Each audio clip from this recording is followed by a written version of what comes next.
E aí você pode acompanhar a minha palavra aí, ó. Pastor, eu não tenho essa tal revista. Pede para o seu líder. Aí lá na sua célula, eu imagino que vocês devam ter um grupo do WhatsApp. Aí o seu líder já tem a revista, manda para você agora. Você vai acompanhar minha pregação aqui, ó, agora na revista. Olha que coisa moderna. Eu não tenho, pastor. Então projeta aqui, Henrique, 2 Crônicas, capítulo 20 e versículo 3. O livro do nosso jejum, que vai começar dia 28, não é? Não é isso? 27 ou 28? Domingo, né? Domingo é 27? Eu acho que é 28, confere aí. Agosto, 28, vai ser com o livro do profeta Reinhard. 27 de agosto, domingo. Então você vai adquirir o livro e nós vamos pegar aqui, ó, domingo, dia 27, nós vamos aqui, capítulo 1, vamos orar, jejuar e fazer o devocional, compreendendo uma aliança. Irmãos, o nosso amigo profeta Reinhard aqui, ele fala coisas muito fortes da nova aliança. Quem estava aqui nos céus abertos? Então, ele falou umas coisas lá que não dá para entender não, tem que jejuar. Não basta só ouvi-lo e nem lê-lo, tem que ouvi-lo e lê-lo agora debaixo de oração, porque nós ficamos ainda muito na lei, não é verdade? Eu vou responder aqui 2 perguntas, ou alguém tem pergunta aí para entregar? Se você tiver, pode anotar num papelzinho assim, ó, e pode colocar aqui, entrega para o pastor Alex, que ele me entrega aqui para eu responder. Vou responder aqui uma pergunta. O irmão escreveu o seguinte: pastor, ele já leu aqui na revista, né, a respeito dos encontros com medo. E ele falou: pastor, por que eu sinto medo? Se a Escritura diz que o verdadeiro amor lança fora todo medo. Uma boa pergunta, né? Por que eu sinto medo, se a palavra de Deus diz, o apóstolo João diz que o verdadeiro amor lança fora todo medo? Sabe por que sentimos ainda medo? Porque falta-nos revelação de que somos amados. Pensa, não é que você tem que amar mais, tira o foco de você e coloca o foco em Cristo. Não é que você tem que amar mais, esse é o problema que nos faz sentir medo, é sempre uma análise do que nós fazemos, mas não é análise do que você faz, é uma análise do que Ele fez. Posso ouvir um amém? Então, por que sentimos medo?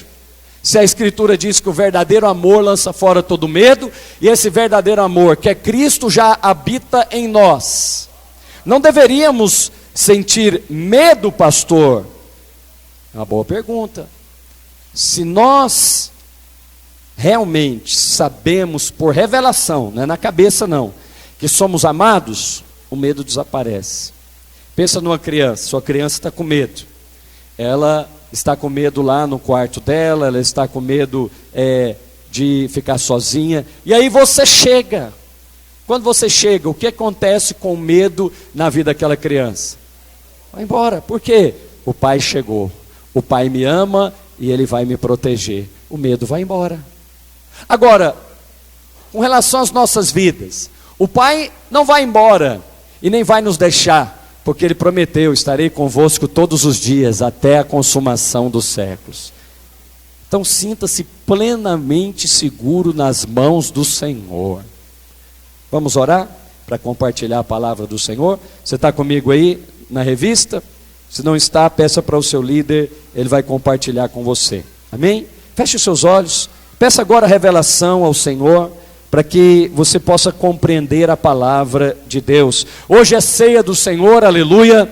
Nós vamos ceiar ao final dessa reunião, e aí você vai ensinar a sua criança que quando ela tiver a partir da idade de 12 anos, e ela realmente crer em Jesus com todo o seu coração, ela vai se batizar. Senhor, em nome de Jesus, nós oramos nessa noite, pedindo revelação da Tua palavra, que é viva e poderosa. Eu e os meus irmãos temos fome do Senhor, temos sede de Ti, e queremos nessa noite receber da Tua palavra como alimento, como vida, para a glória de Jesus. Amém, amém. Eu queria compartilhar com você daquilo que tem acontecido no nosso projeto Neemias, que é o projeto da reforma aqui do nosso novo prédio. Você reparou alguma coisa diferente aqui no salão? O que você reparou? Temos aqui essa parede aqui de drywall, que é para receber um acabamento, que vai ficar muito bonito, você vai ver. Isso vai ser surpresa para você. E nós fechamos também ali toda a lateral, fazendo a separação do salão para ali o almoxerifado Kids. Aquilo ali, aquela parede ali, foi uma célula que contribuiu. Então, a sua célula também pode ser participante. Isso é um grande privilégio. Domingo que vem vamos compartilhar o dia que a porta fechou. Fala para o irmão que está do seu lado aí, fala para ele, tem um dia que a porta fecha. Tem um dia que a porta fecha. Hoje você e a sua célula têm a oportunidade de contribuir para a reforma desse salão. Mas vai chegar o dia que não vai contribuir mais. Para a reforma do salão, não. Vai contribuir para outras coisas, oferta regular. Mas não é tão glorioso você saber que é participante? Hoje eu encontrei um casal lá na Videira Sul, pela manhã eu estava lá, compartilhando a formatura, que foi tremenda, aleluia. Nós tivemos lá mais de 250 pessoas participando da formatura. Foi lindo demais. No grupo de líderes aí tem muitas fotos, centenas de fotos, você pode mandar para a sua célula. E aí, eu encontrei um casal lá, recém-casado, novinho, e eu falei, olha, eu não dei ainda o seu presente de casamento. Não, pastor, que isso, etc. Falei, não, eu quero ser participante dessa nova casa que vocês estão edificando. Porque quando eu estiver lá na sua casa, eu quero ter o prazer de ser participante daquela casa. Quanto mais da obra de Deus. Então, olha só, uma célula só fez toda essa parede. Imagina 100 células juntas, o que podem fazer? Atualizando, 108 células. Agora mesmo um irmão já chegou, já me deu 10 sacos de cimento para fazer o contrapiso. Nós vamos, olha, eu tenho certeza que o Senhor vai acelerar essa obra. Cada semana que você vem aqui tem algo novo? Tem ou não tem? Não é? E olha, você pode olhar, amanhã nós temos reunião geral de líderes. Quantos líderes nós temos aqui? E anfitriões? E líderes em treinamento? Amanhã, a pastora Denise, que está aqui conosco, ela vai... Pastora Denise, levanta a mão assim, aleluia. Vem cá, amado, eu quero orar por você. Pastora Denise, eu sou devedora dessa mulher. Eu tenho uma dívida com ela que é impagável. Ela cuidou de uma irmã recém-convertida lá da nossa igreja, lá do Monte da Santidade do Senhor. E quando essa irmã chegou, eu era líder dos jovens lá, e a irmã era muito bonita. Eu falei, misericórdia, mano, vou cuidar dessa irmã não. Fica para você, cuida você, porque senão vai ser laço na minha vida. E foi um laço de amor. Minha mulher, aleluia, ela cuidou da Janaína, fez o anjo da guarda com ela, né? E fez tudo, pacote completo, preparou para o noivo, aleluia. E ela, nós conversamos antes, ela autorizou, falou, não, é bom partir daquele rapaz lá, o Azemar, aleluia. E eu sou devedor, e ela está aqui conosco, ela está esse final de semana fazendo um curso em Belo Horizonte, e nós estamos orando para que ela possa ficar amanhã e compartilhar uma palavra profética conosco. Essa mulher é do tipo profeta. Marcos Amorim já a conhece, pastora lá da Videira em Palmas também, hoje ela está morando em Goiânia. E olha, irmãos, eu tenho certeza, isso aqui não foi uma agenda que nós fizemos, foi o Espírito. E hora que nós falamos para ela ficar e compartilhar amanhã conosco, a voz dela sumiu. Sumiu assim, inexplicavelmente, não tomou vento, não, nada, sumiu. Mas agora eu quero a sua oração para ela usar essa ferramenta que é a voz dela, para nos abençoar amanhã na reunião geral, amém? Você pode vir, vem todo mundo, tá aberta a porteira, aleluia. Vem se você é líder, se você não é líder, mas quer ser, vem também, porque aqui nessa igreja cada crente é um líder. Então você vem também, porque nós temos uma programação especial. Estenda sua mão para cá, vamos abençoar a serva de Deus. Essa rouquidão vai desaparecer. Pai, no nome de Jesus Cristo, eu quero te agradecer pela vida da tua serva, que tem dedicado a sua vida para servir ao Senhor e ao seu ministério. Obrigado pelo dom de Deus que é a tua serva. E ela não está aqui em Belo Horizonte por um acaso. Ela foi trazida pelo Espírito, Senhor, muito mais do que para fazer um curso, para abençoar a tua eclésia. E nós declaramos que essa rouquidão desapareça e seja devolvida a ela a voz perfeita, para que ela seja usada como instrumento nas mãos do Senhor, em nome de Jesus. Diga assim, igreja: Senhor Jesus, como igreja, nós abençoamos a pastora Denise. Com cura, declaramos que a sua voz é restaurada para ser um instrumento, um canal nas nossas vidas, em nome de Jesus. Aleluia. Obrigado. Aleluia. Amanhã, 19 horas, pode vir a reunião. Chame toda a sua célula. Aleluia. Está liberado, porque é uma reunião especial. E hoje, como é ceia do Senhor, você trouxe um presente para o seu irmão? Hoje é dia de presentear, aleluia. Eu já vi um irmão ali na porta trazendo um presente para o outro. Eu trouxe um tênis para o pastor Eders, aleluia. Para você caminhar, não ficar gordinho não, essa unção não é de Deus não. As nossas mulheres não podem brincar não, irmão, senão eu vou chamar a gente de vovô. Então, ó, ficar fitness, trouxe um tênis para você caminhar, agora não tem desculpa, amém? Então, dia da ceia é dia de trazer presentes uns para os outros, abençoar. Ah, pastor, eu esqueci. Não é nada novo, você não tem que ir lá na loja comprar, não é essa a ideia. A ideia é uma lembrança, para você falar, olha, lembrei-me do irmão, da irmã, né? Talvez é um irmão que você nem conhece direito, mas você foi lá, trouxe um cinto, eu trago umas gravatas, aí trouxe a gravata, tem um irmão, às vezes trabalha com gravata. No dia da ceia é o dia de abençoarmos também uns aos outros. Posso ouvir um amém? Então aproveita e já fala para alguém aí, fala, irmão, vou te abençoar. Traz amanhã. E eu não estou vendo também aqui cestas.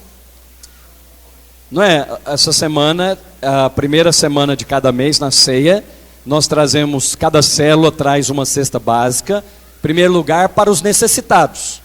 Se houver necessitados nas nossas células, eles devem ser supridos.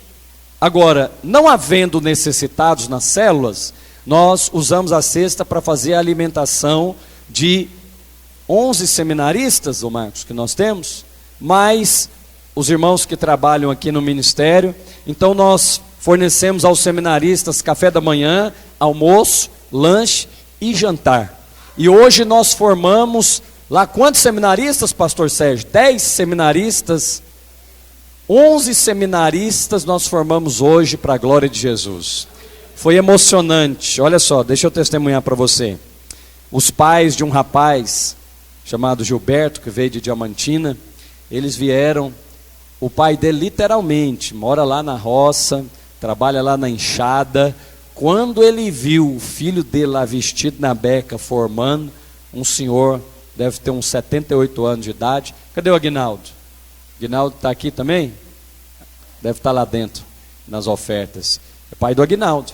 Ele chorou copiosamente. E ele falou, olha pastor, falou para nós lá, falou, olha irmãos, eu jamais poderia imaginar que um dia eu sairia lá da roça, onde ele morava, e hoje eu estaria aqui em Belo Horizonte, sendo graduado para ser um pastor na casa de Deus. Você não tem ideia do que isso significa para essa família. E você é participante.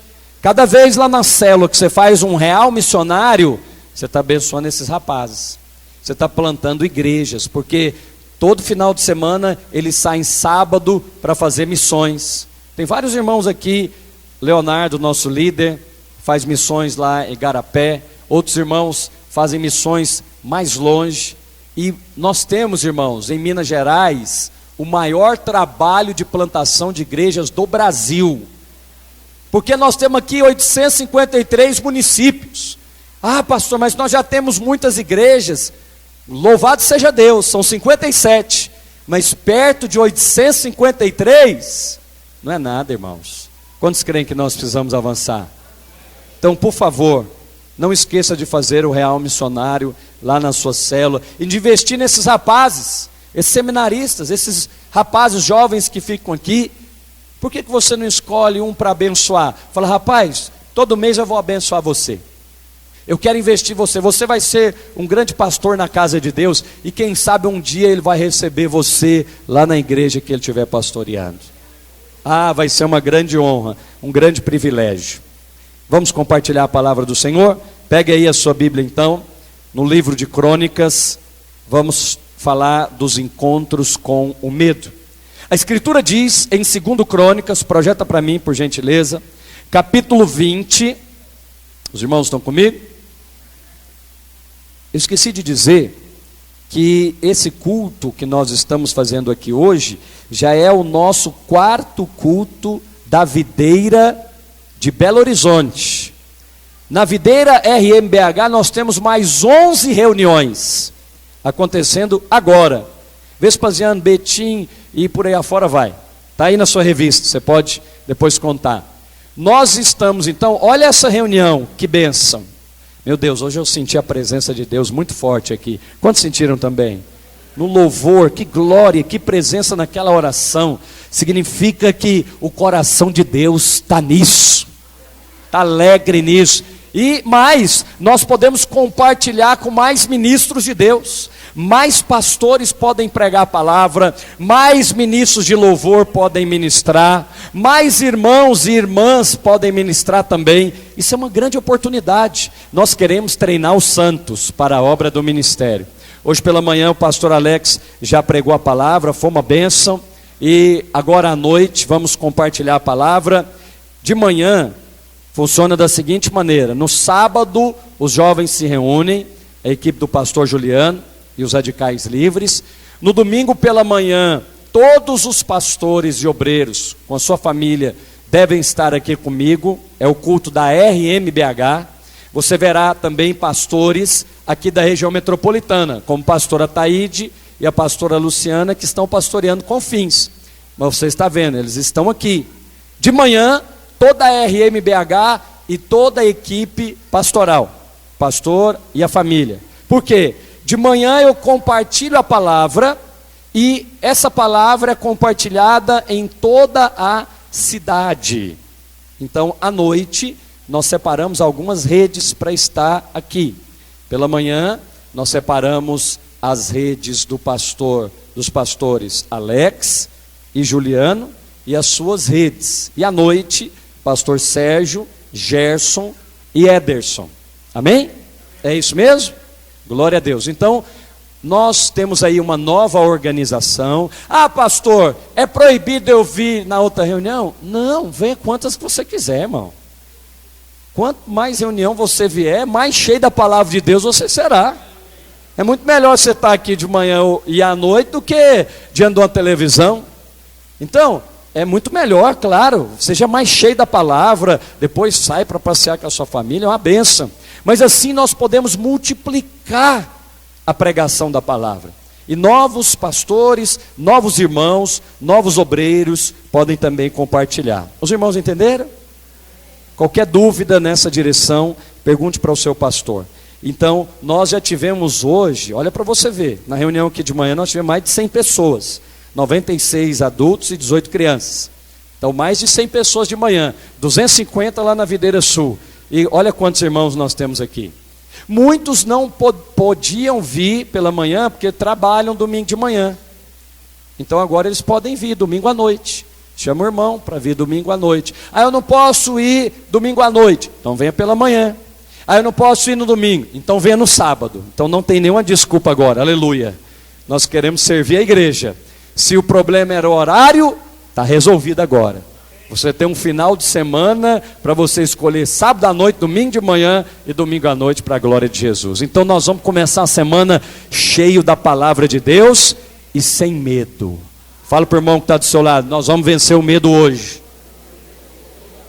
Glória a Deus.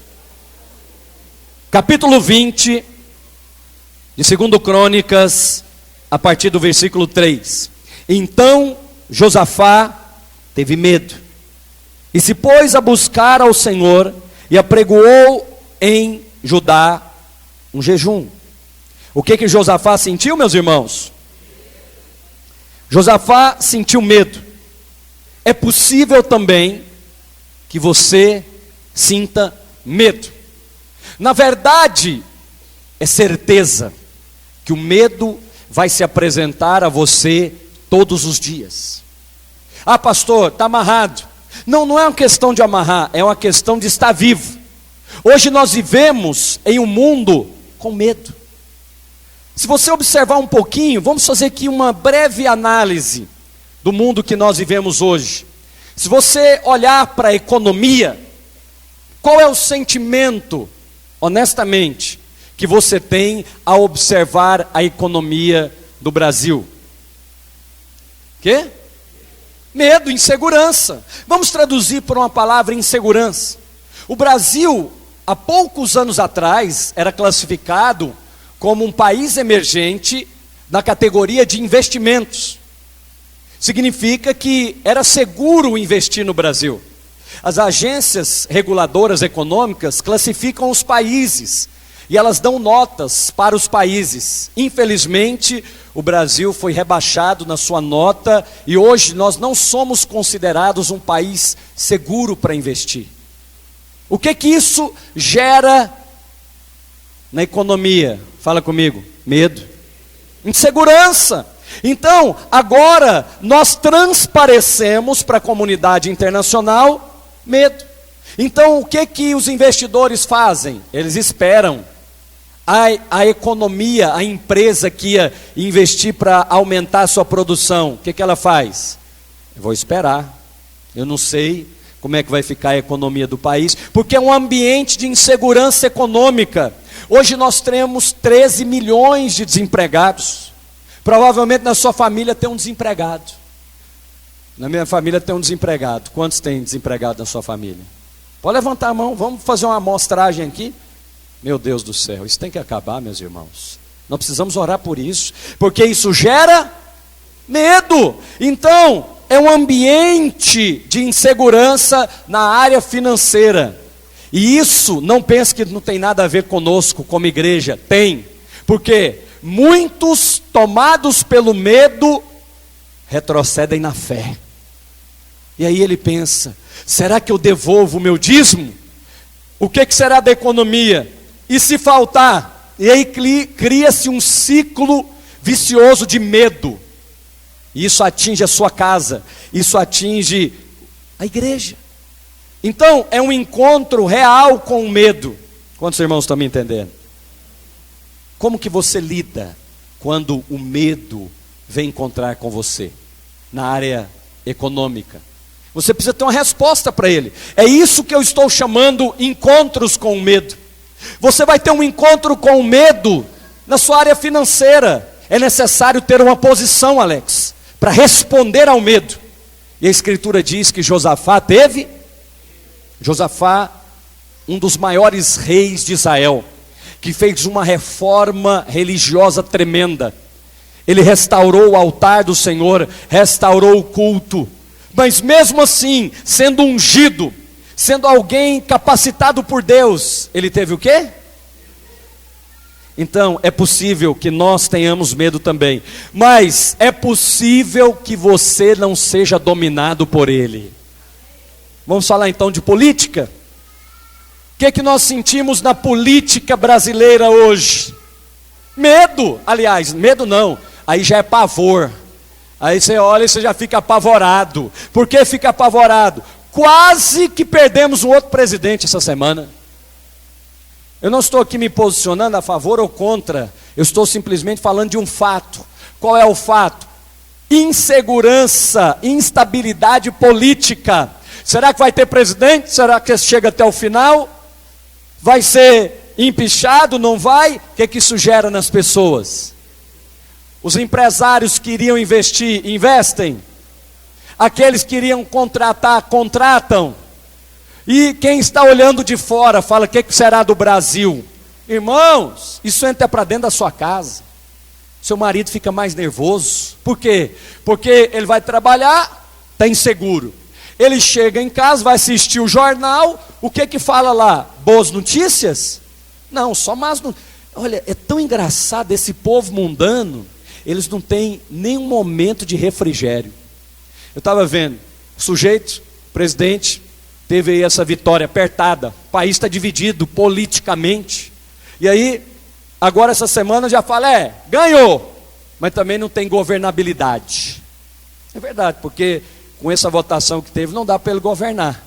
Então você percebe que na área política, o que nós sentimos também? Medo. Fala para o irmão que está do seu lado, encontros com medo. Como que eu reajo a esse encontro político com medo? Eu não estou debaixo do governo do Temer, não estou debaixo do governo do Senado, nem da Câmara, estou debaixo do governo de Cristo. Você reage ao medo assim, mas e se sair, se ficar, se subir o dólar ou se cair? Aí você precisa responder essas perguntas, porque o medo vem te dar uma saudação. Sabe qual é a saudação do medo? Mau dia. Ele te acorda. Aliás, o medo tem o poder até de tirar o seu sono. Não sei se você já perdeu o sono por causa do medo. Não deveria, porque o verdadeiro amor lança fora todo medo. Mas Josafá sentiu, e olha que ele era rei de Israel, e olha que ele tinha treinamento para isso. Hoje então, eu estou aqui contextualizando para você. Vamos falar da igreja agora? Será que na igreja existe um ambiente também de medo? Tem alguém comigo? Diga amém. Existe. Existe uma cultura do medo nas igrejas. Qual é a cultura do medo nas igrejas? É a cultura da pregação da lei. O que a lei gera nas pessoas? Como assim, pastor? Vou te contar. Um irmão que está congregando na igreja, ao ouvir a pregação da lei, do tipo, olha, você não tem orado o suficiente, se você orar mais, Deus vai te abençoar. Aí ele tenta orar mais. Ele consegue ou não?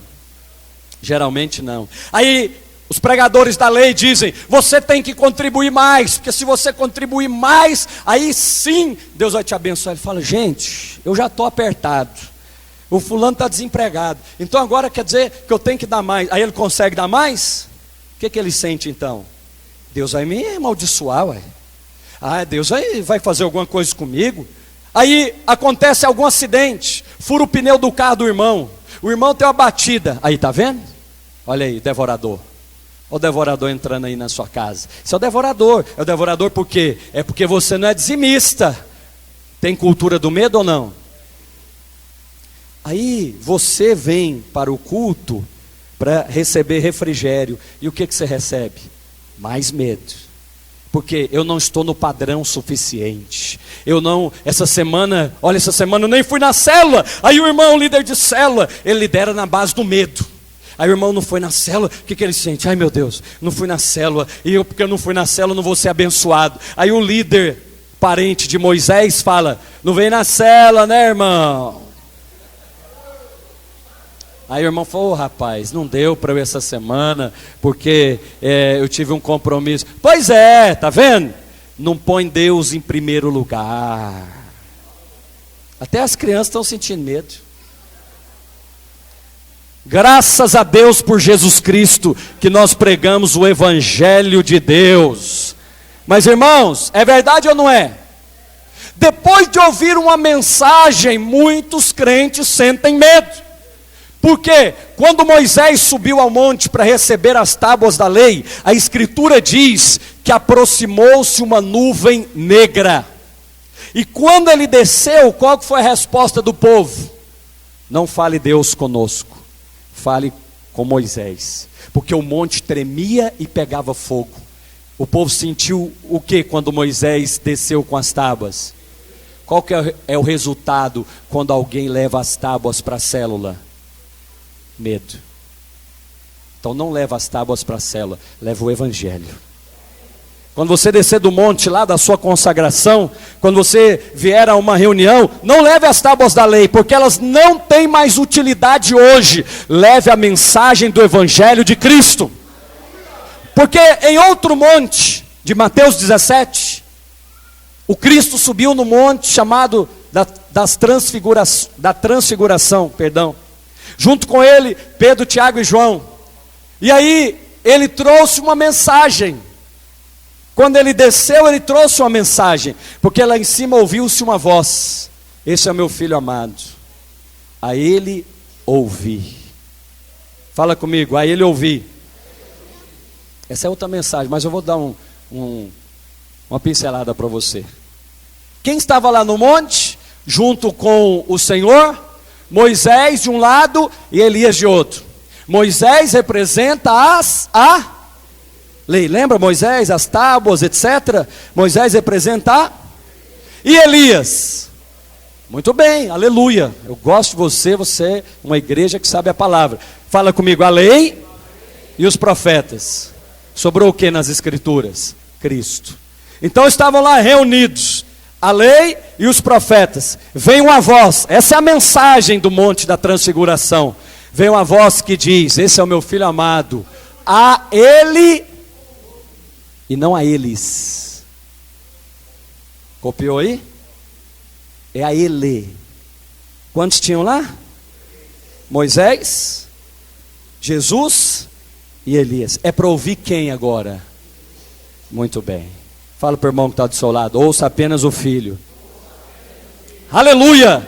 E aí quando o filho desceu, ele levou uma mensagem. E sabe o que diz a escritura? Aproximaram-se dele os discípulos. Porque quando Cristo desce, ele leva a mensagem da graça. A mensagem da graça aproxima. A mensagem da lei gera medo. Você é da nova aliança. Você não tem uma célula, um ambiente que gera medo. Você tem um ambiente que aproxima. Mas quando ou quantas reuniões, igrejas têm um ambiente de medo? Então, encontros com medo serão diários. Você acorda, eu não acordo e ligo o rádio, irmão, porque o medo já está lá na notícia. Não, eu acordo e já ligo um louvor.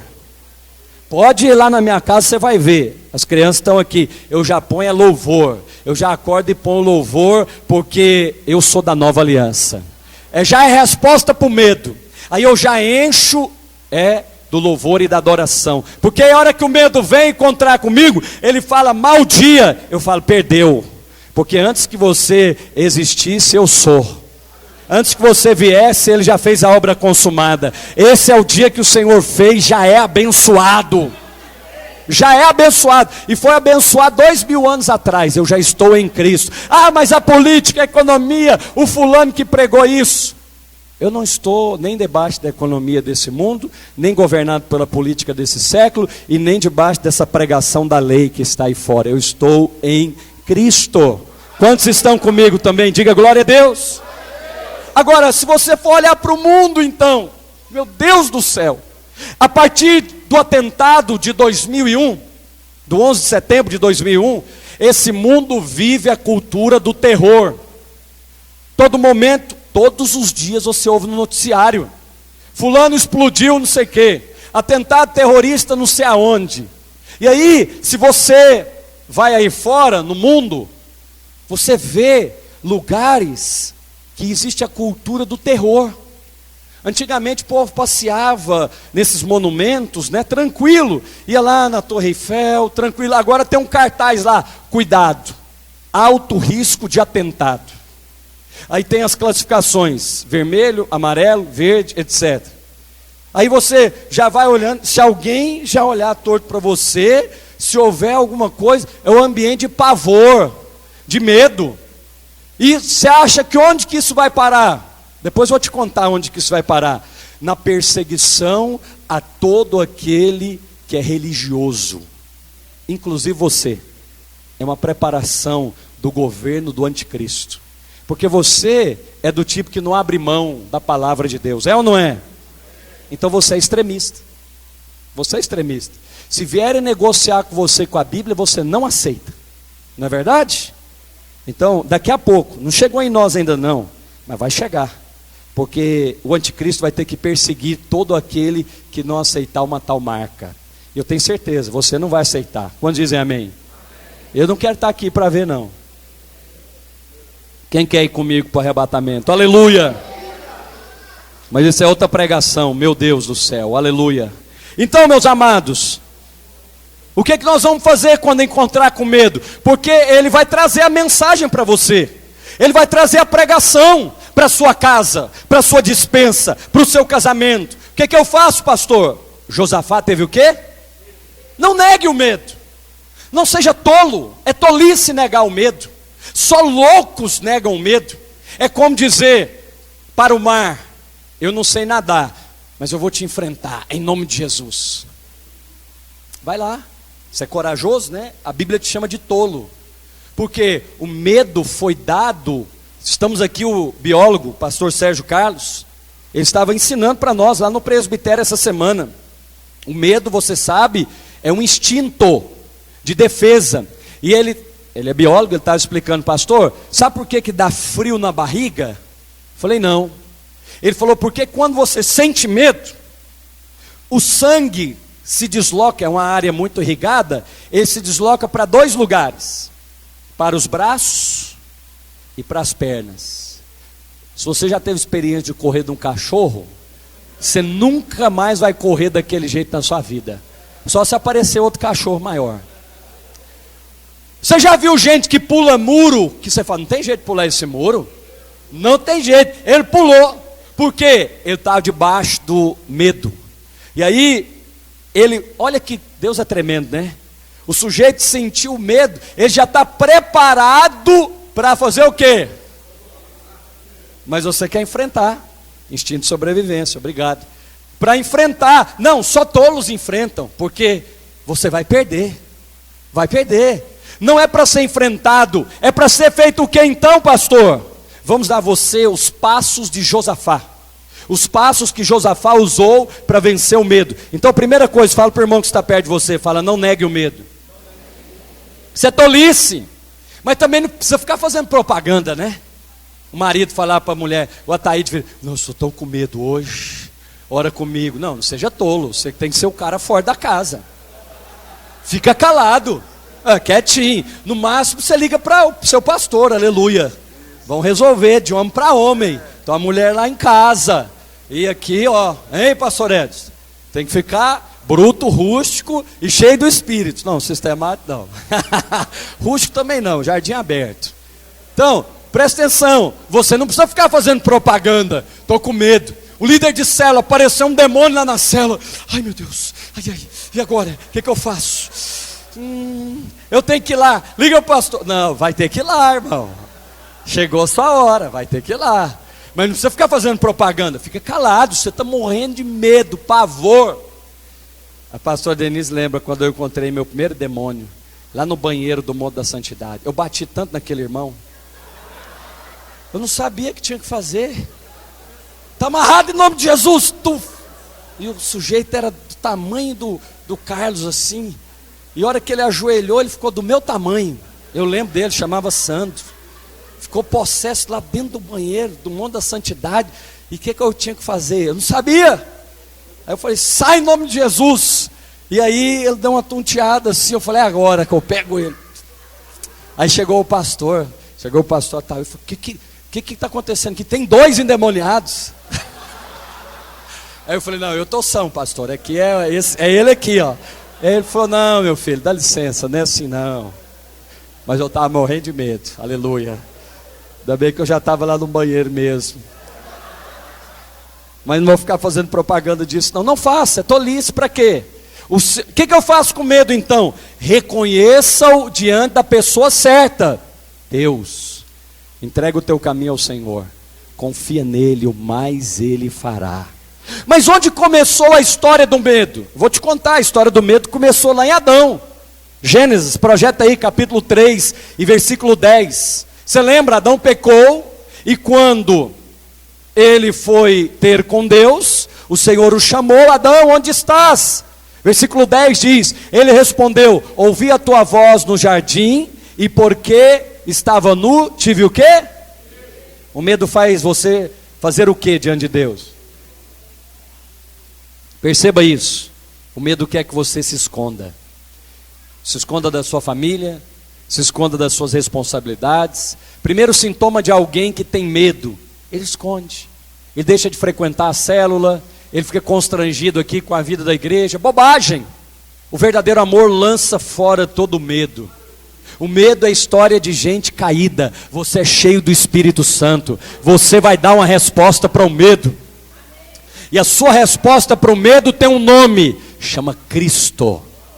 Daqui a pouco você vai perceber o que Josafá fez. Ele fitou os olhos no Senhor.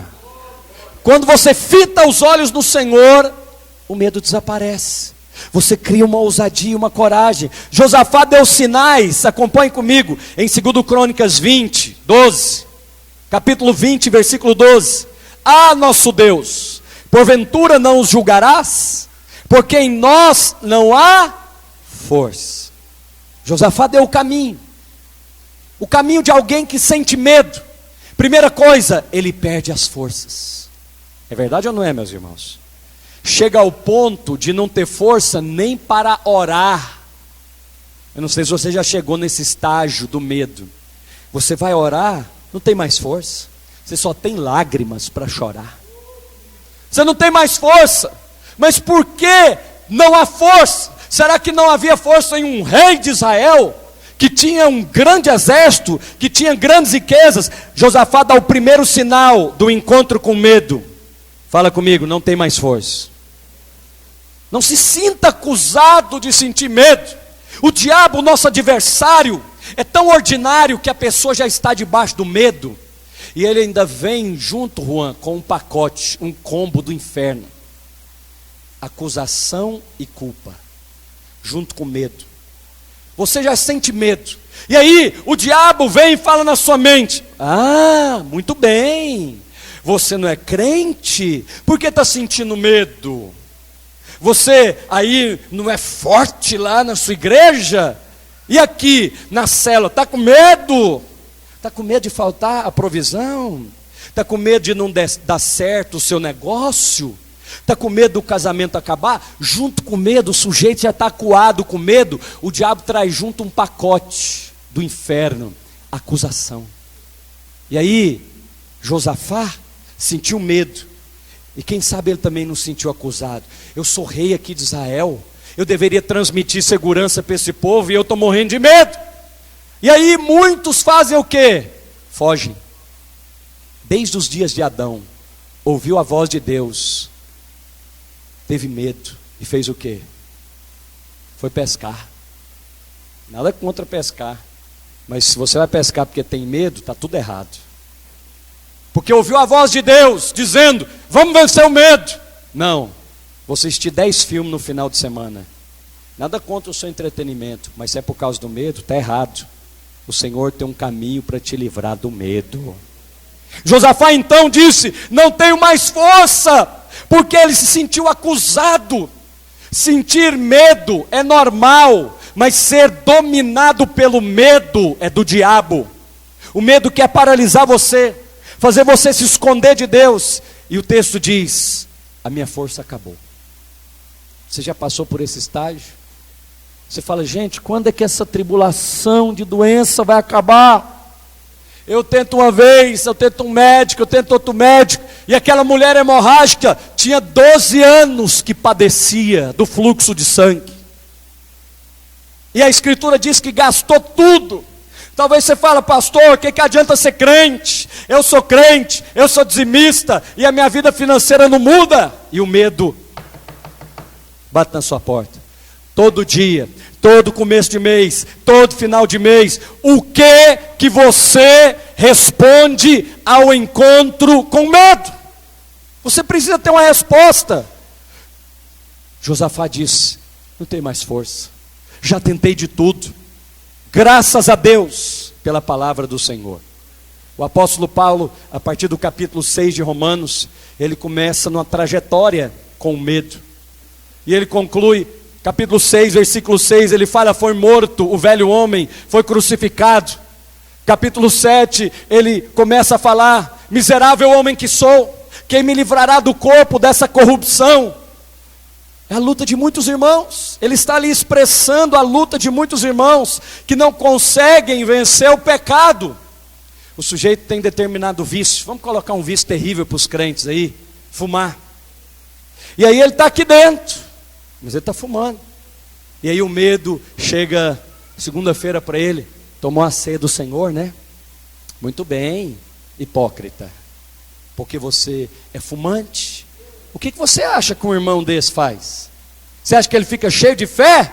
Não, de maneira nenhuma. O medo consegue fazer com que ele fique sem ceiar. E eu encontrei uma irmã em Cristo semana passada, 37 anos sem tomar a Santa Ceia, porque ela acreditou na pregação do medo. E ela falou: você não pode ceiar, porque você não perdoou o fulano, porque você não perdoou o ciclano. Mas Romanos capítulo 8, o apóstolo Paulo diz: graças a Deus por Jesus Cristo, porque nenhuma condenação há para aqueles que estão em Cristo Jesus. Aleluia! Acabou com medo. O apóstolo olhou para Cristo e o medo foi embora. Que força será que Josafá estava se referindo?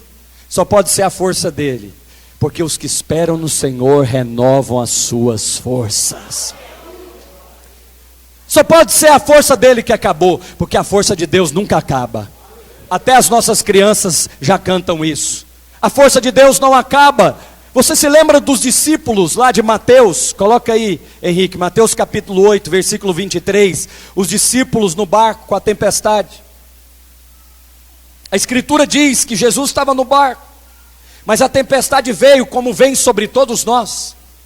E as ondas agitavam o barco de um lado para o outro. E os discípulos sentiram o que, meus irmãos? Os reis sentem medo, os poderosos sentem medo, os discípulos de Jesus também sentem medo.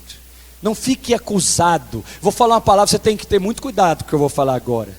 Fique em paz por sentir medo, mas não fique em paz se o medo permanecer. Você está entendendo? Fique em paz se sentir medo, mas não permaneça em paz se o medo for contínuo, porque os que esperam no Senhor renovam as suas forças. Eles sobem com asas como águias, eles caminham e não se fadigam. Porque os discípulos estavam ali, mas eles sentiram medo. E aí Jesus chega e fala: por que sois tímidos, homens de pequena fé? Jesus estava lá dentro, mas o medo cega você de olhar para Cristo. Só olha para o que não tem, só olha para o que está faltando, só olha para a carência. Hoje eu queria levar os seus olhos para Cristo. Para de ficar focando naquilo que você não tem, não conseguiu, não conquistou, e começa a olhar para o Calvário. Lá no Calvário é que está a chave que vai virar o seu negócio. Lá no Calvário é que está a chave que vai virar o seu casamento. Lá no Calvário é que está a chave que vai multiplicar a sua célula. Ah, mas eu fiz a reunião, tinha 2 pessoas. Você faz a reunião é para as pessoas? Porque eu não faço reunião para as pessoas. Inicialmente, eu faço a reunião porque eu fui comissionado por Deus. Eu já desisti dessa chave aí de agradar a plateia. Não estamos mais nela, nós estamos olhando para Cristo. Mas Josafá continua. O primeiro sinal do medo é que acabaram as forças. Mas Josafá diz outra coisa também. Ele diz que ele estava resistindo. Olha o que diz aí o versículo 12, a parte B.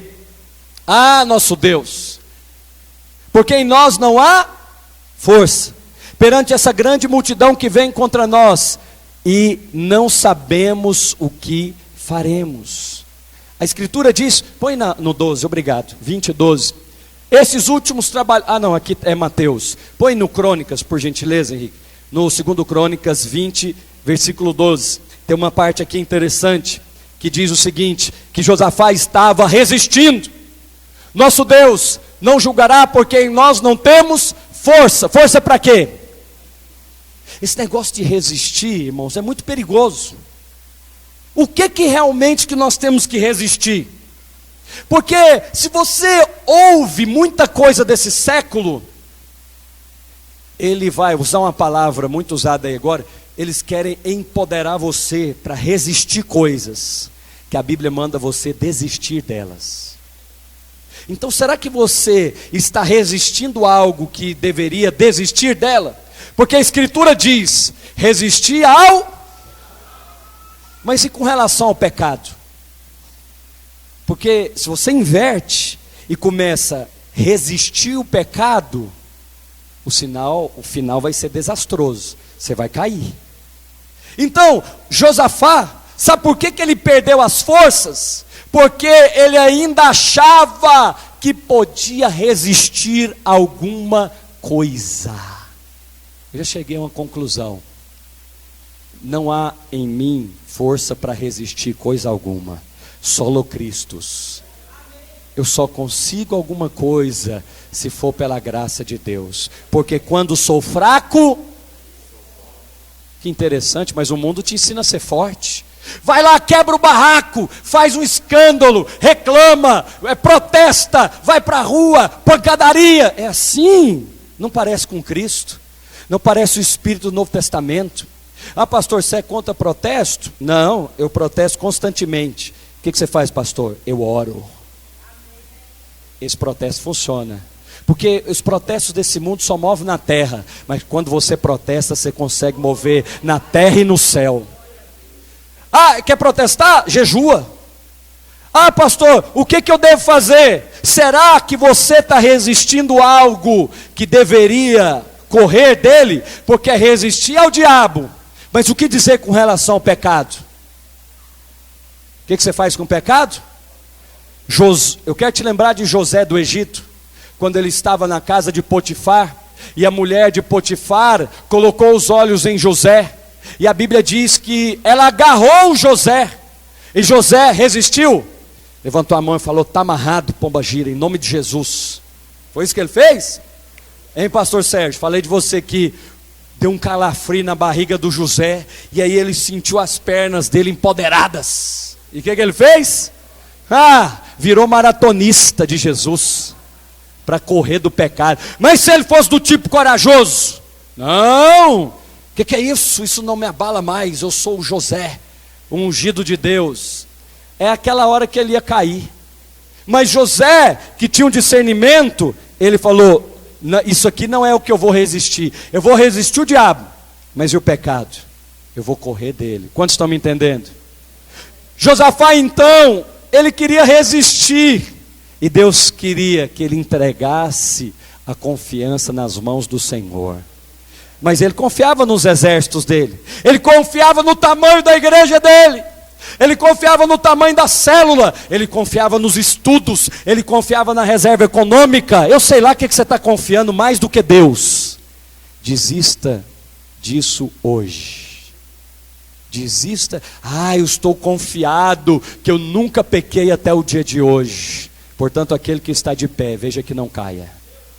Não seja forte diante de Deus. Diante de Deus seja fraco. Diante dos homens forte, diante de Deus fraco. Demorou para Josafá chegar nessa conclusão. Ele resistiu muito tempo, ele usou muitas artimanhas. Quem sabe ele não pediu um empréstimo bancário, um financiamento de cá, e mexeu de lá, e dinheiro para o parente. Resistindo. Quanto mais resiste, mais atola. Quanto mais rápido entrega, mais a mão do Salvador te alcança. Lembra de Pedro? Quanto mais ele resiste lá, mais ele afunda. Mas quanto mais ele clama, mais a mão do Salvador o alcança e o levanta. Aleluia. Quantos querem entregar o seu caminho ao Senhor agora? Baixe a sua cabeça, feche os seus olhos. A unção do Senhor está aqui para levar o seu fardo até Ele, para que você não fique resistindo àquilo que está trazendo medo. Diga assim comigo: Senhor Jesus, hoje, pela fé, eu entrego o meu medo ao Senhor. Eu não resisto, mas eu descanso, porque eu confio que eu sou amado de Deus, que Cristo já fez a obra consumada no Calvário, em nome de Jesus. Oh, aleluia. Josafá deveria ter feito isso, e aí ele descansaria. Mas a última coisa, ele chega à conclusão no mesmo versículo, capítulo 20, versículo 12. Coloca de novo, filho. Ele diz: eu não sei o que fazer. Fala comigo: não tenho força, não consigo resistir, não sei o que fazer. Percebe que são estágios do medo. São estágios. Primeira coisa, arranca a sua força. Não tem mais fé para orar, não tem mais ânimo para ir à célula, já desiste de vir ao culto, a força acaba. Porque a alegria do Senhor é a nossa. Perde a alegria. Crente que perdeu a alegria, perdeu a força. Ah, pastor, você quer que eu fique rindo quando eu estou na tribulação? Não. Eu quero que você faça igual Josafá fez. Ele sentiu medo e fez o quê? Buscou o Senhor. Vai buscar o Senhor. Busca o Senhor. Ah, de que maneira? Da maneira que o Espírito lhe dirigir.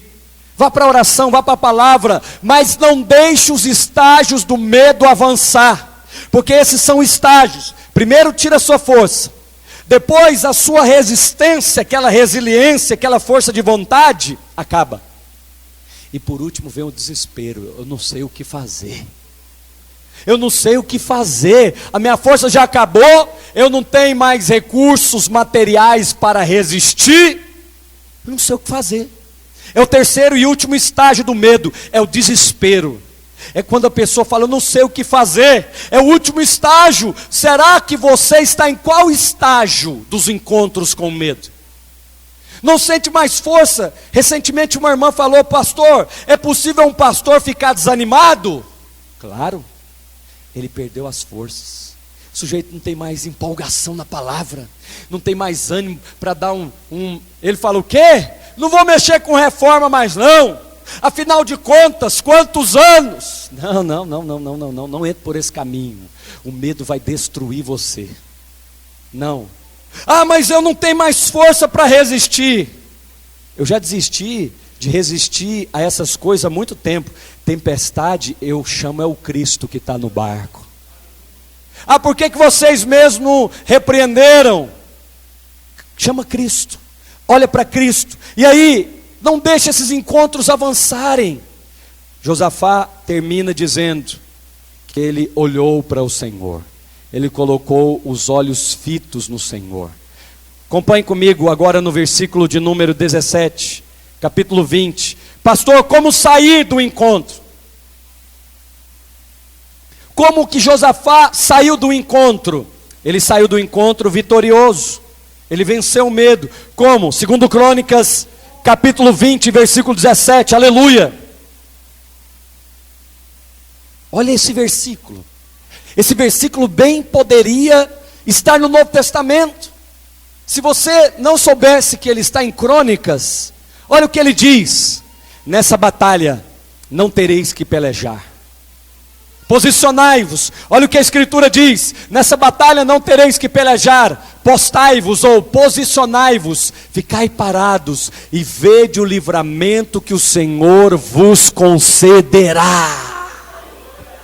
Oh meu Deus, eu quero esse versículo. Quantos querem também? Nessa batalha com medo. Qual é o encontro com medo que bate lá na sua casa? Qual é o encontro com medo? Qual é a saudação que ele vem lhe dar? Não tereis que pelejar. Posiciona-se. Aquele postai assume a posição. Fica parado. E você vai ver o que eu sou capaz de fazer por você. Isso aqui parece que é a nova aliança. Não temais, nem vos assusteis. E aí o povo pensa, né? A acusação dos crentes é assim: crente é um povo paralisado, né? Crente é um povo passivo, só fica aí orando.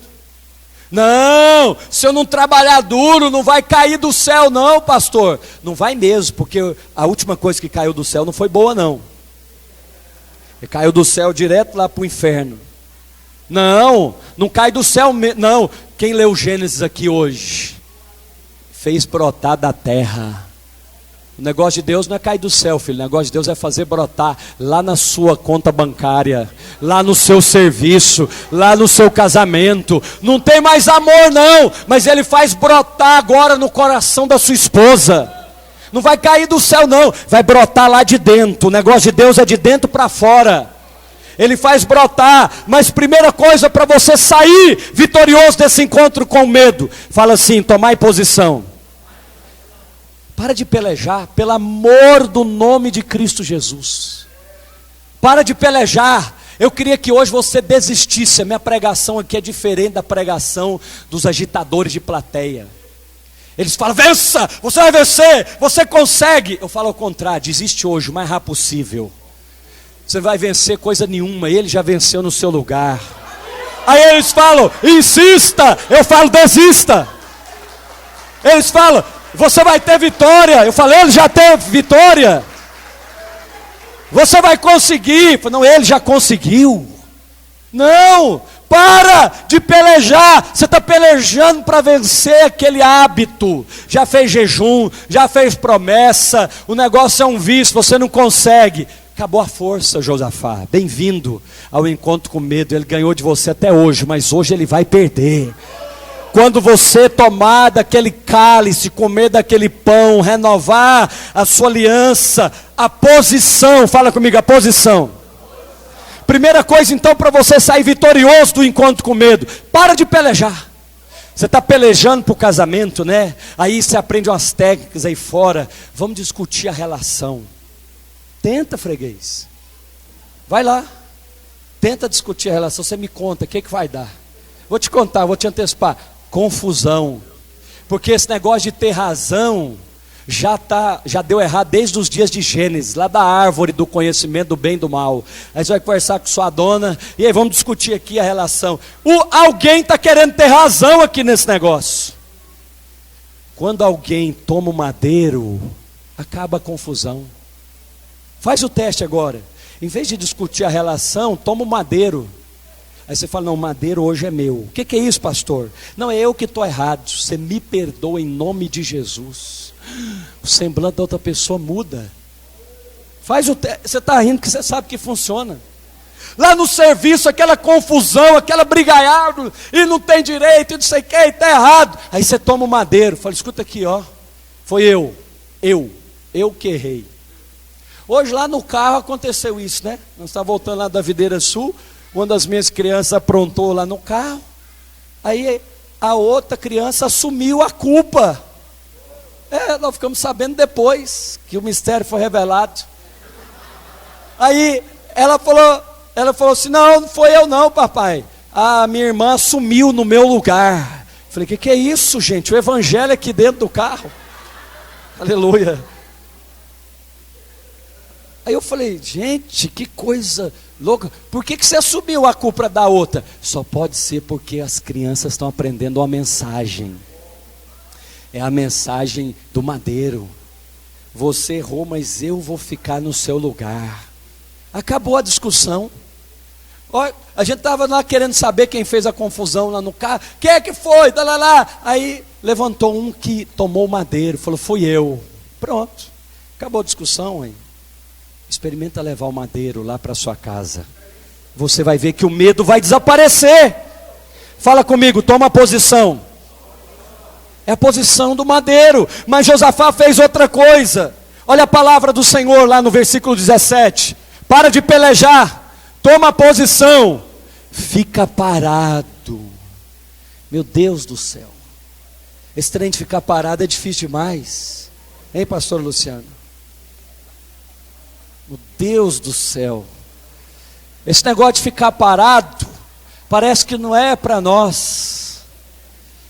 Eu quero fazer alguma coisa, pastor. O que eu faço? Fala que a gente deposita aqui nesse gasofilaço ungido. Vai acontecer nada, freguês. Porque Deus quer que você pare de pelejar. Porque você lembra que acabaram as forças de Josafá. Ele quer que você assuma a posição do madeiro. Para de resistir. O medo vai vencer você. Se você não sabe nadar, não vai brigar com o mar não, porque ele vai matar você. Não para de resistir. Assume a posição daquele que já teve a vitória. E por último, e eu penso que o mais difícil, o medo, eu te falei de 3 estágios, né? A vitória aqui também tem 3 estágios. Você para de pelejar, você assume a posição e por último, fica parado.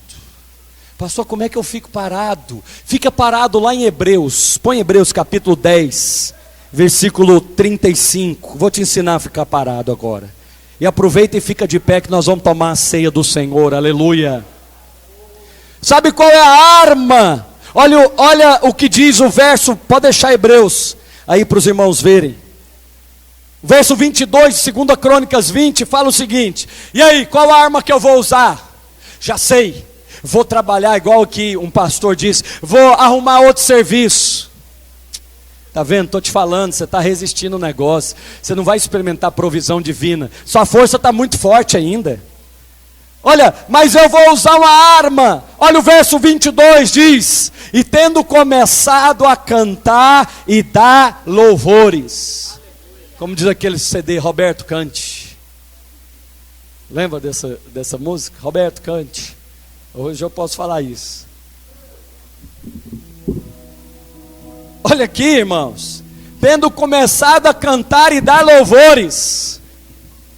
Quando você começa a cantar e dar louvores, o medo desaparece. O medo desaparece. Pastor, você falou que ia ensinar a ficar parado. Vou. Projeto Hebreus aí, 10:35. Tá aí? Obrigado. À medida que eu for falando, você vai avançando, tá bom? Vou te falar como é que você fica parado. Você fica parado na palavra, Herbert. Você fica parado, Joaquim, na promessa. Os irmãos da ceia podem ver. Como que eu fico parado? A minha vontade é ir lá e conversar com o irmão. A minha vontade é ir lá tirar satisfação. A minha vontade é ir lá discutir a relação. Mas eu vou ficar parado, porque o medo já me venceu nos estágios. Eu perdi a força, eu cansei de resistir, e agora eu não sei o que fazer. Eu cheguei na fase do desespero. Mas igualmente há estágios para a vitória. Para de pelejar, assume a posição do madeiro. Para com essa conversa de quem tem razão. Essa é a conversa da árvore do conhecimento do bem e do mal. Mais baixo um pouquinho. A conversa da nova aliança é: ele já teve a razão, Cristo. E por último, fica parado.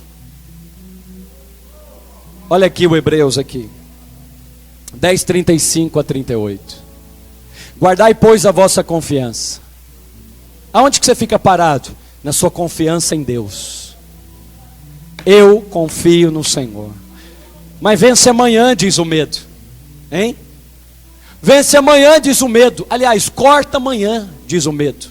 Vai cortar. O que você vai fazer? Vai protestar. O que você vai fazer? Faz alguma coisa. Fica parado. Querem roubar a sua confiança. Por isso que Hebreus diz: guardai, pois, a vossa confiança. Ela tem um grande galardão.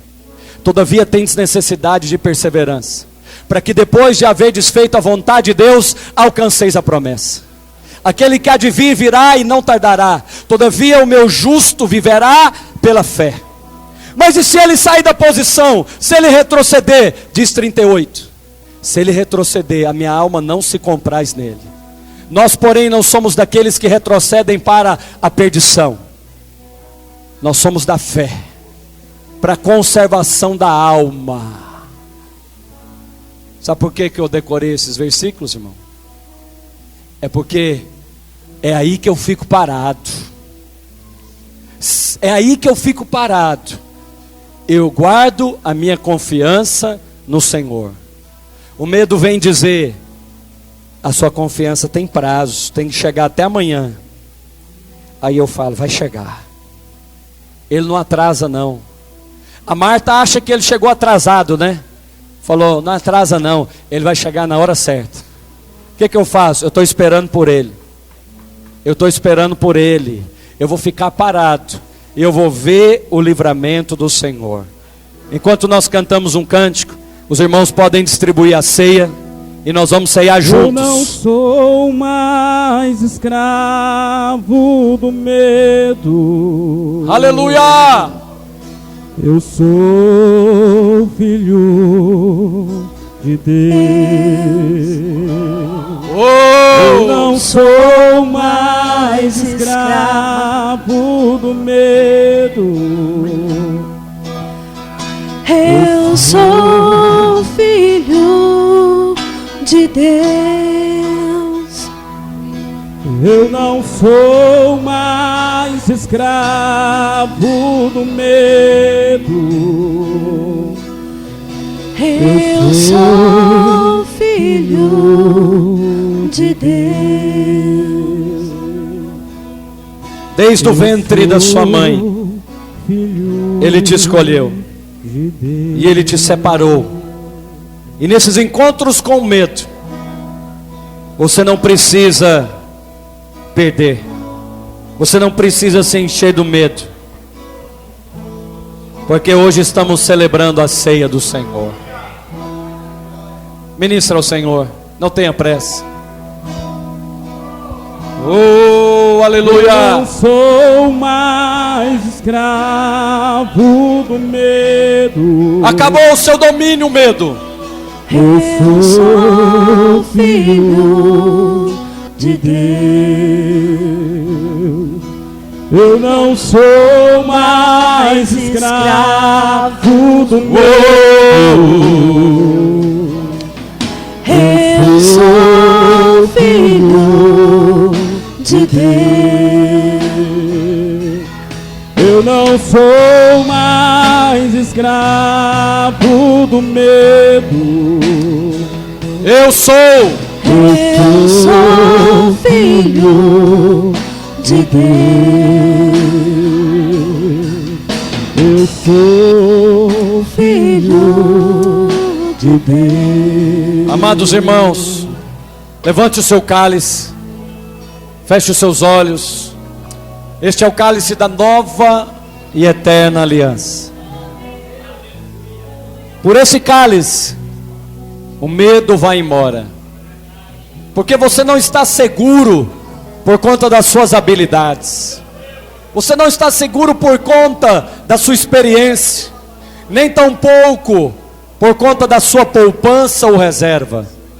Você está seguro porque o sangue foi derramado no Calvário. E porque Ele derramou o seu sangue, nós entramos numa aliança de sangue que nunca mais pode ser quebrada. Este sangue é que nos dá vida. Este sangue é que nos renova. Por isso hoje, ao beber desse cálice, você lembra das promessas do Senhor Jesus. Você lembra da sua morte, e na sua morte nós temos vida. Comece a agradecer pela oportunidade de tomar desse cálice. Louve ao Senhor. Usa a arma que Josafá usou. Não murmure mais, louve. Não reclame mais, agradeça. Não maldiga mais, mas bendiga ao Senhor. Aleluia, aleluia. Oh! Aleluia. Levante o seu cálice. Eu queria que você lembrasse que não há nada além do sangue. Não há nenhuma outra exigência. Você não precisa sentir medo. Você foi completamente aceito no Filho. Você foi completamente incluído no Filho. E por causa do sangue do Filho, eu e você temos acesso direto ao Pai. Diga: Senhor Jesus, eu creio que este cálice é o cálice da nova e eterna aliança que Cristo fez com a minha vida. Me ligou a Deus, me ligou a Deus, e eu estou eternamente ligado a Ele pelo seu sangue. Por esse sangue eu sou livre de toda acusação e condenação de Satanás, e ao tomar dele eu sou renovado, livre do medo, em nome de Jesus. Aleluia! Uou! Eu sou livre.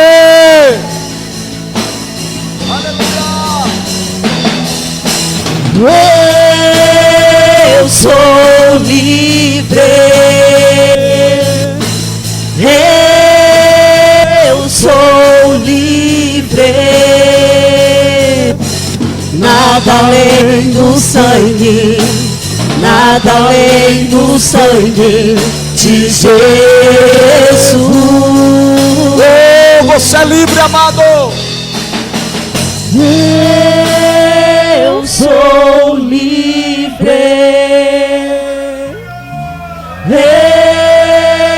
Eu sou livre. Livre do medo. Nada além do sangue, nada além do sangue de Jesus. Oh, aleluia! Glória a Deus! Levante agora o seu pão. E você agora se lembra que você não está sozinho. Quando uma criança está sozinha, ela sente medo. Mas quando ela sabe que está acompanhado dos seus pais, a segurança vem ao seu coração. O medo desaparece. Sabe, amado, você faz parte de um corpo. Você não está sozinho. Ainda que você pense que está sozinho lá na sua célula, não está. Você faz parte de uma rede. Ainda que você pense que está sozinho em uma rede, não está.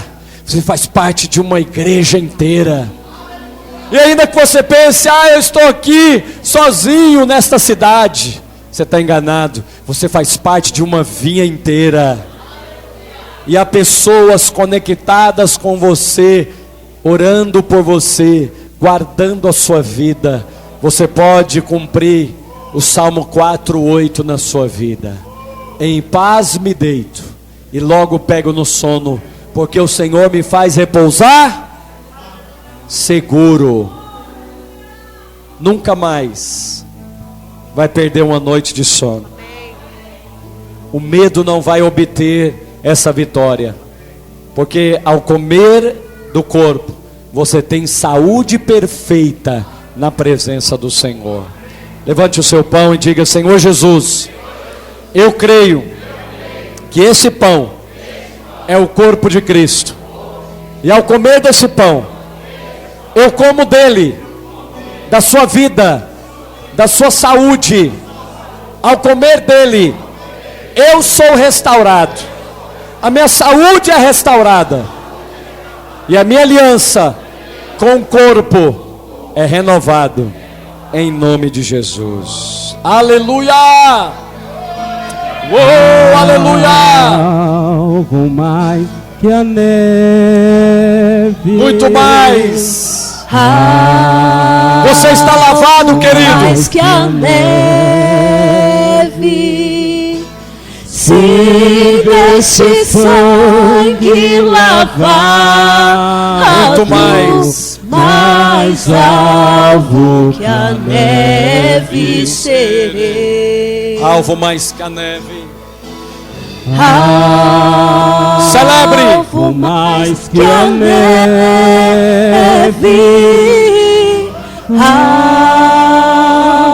Alvo mais que a neve. Se desse sangue lavado, mais alvo que a neve serei. Aleluia! Você pode agora comer do pão e beber do cálice. Fique na liberdade do Senhor. Se você quiser comê-lo sozinho, se você quiser compartilhar com algum irmão, fique à vontade enquanto nós ministramos. Sangue lavado, mais alvo que a neve serei.